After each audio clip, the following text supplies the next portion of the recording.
এই যে মুহূর্তে এআই নিয়ে কথাবার্তা হচ্ছে, সবাই প্রচুর 4টে টুলের নাম জানছেন এবং হয়তো সার্চ করছেন।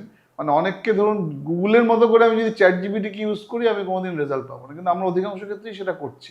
মানে কিছু আমার একটা দরকার, আমি ওখানে সার্চ করছি, তাহলে আমার পারপাস সার্ভ হবে না। তাহলে আমাকে এটাকে যদি ইউজ করতে হয়, আমাকে প্রথমে বুঝতে হবে কোন টুল আমার কি কাজে লাগে। মানে ধরুন এতগুলো টুল তো রয়েছে, চ্যাট জিপিটি রয়েছে, ক্লড চলে এসেছে, গ্রক আছে, সঙ্গে ডিপসিক আছে, পারপ্লেক্সিটি আছে। সব কটা টুলে কি তাহলে এক জিনিস? তাহলে আমাকে জানতে হবে কোনটার জন্য আমি কি কাজে লাগবো। আমি রিসার্চের ধরনের কাজ হতে গেলে আমি কি পারপ্লেক্সিটি ইউজ করবো কিনা, আমি নোট বানাতে গেলে আমি হয়তো চ্যাট জিপিটিকে ইউজ করবো, আমি হয়তো কোনো একটা ধরনের প্রোগ্রামিং ধরনের কিছু করতে গেলে বা কোনো একটা ভালো ডকুমেন্ট বানাতে গেলে ক্লডকে ইউজ করবো। তার মানে আমাকে আগে বুঝতে হবে কোন টুল কি কাজে লাগে।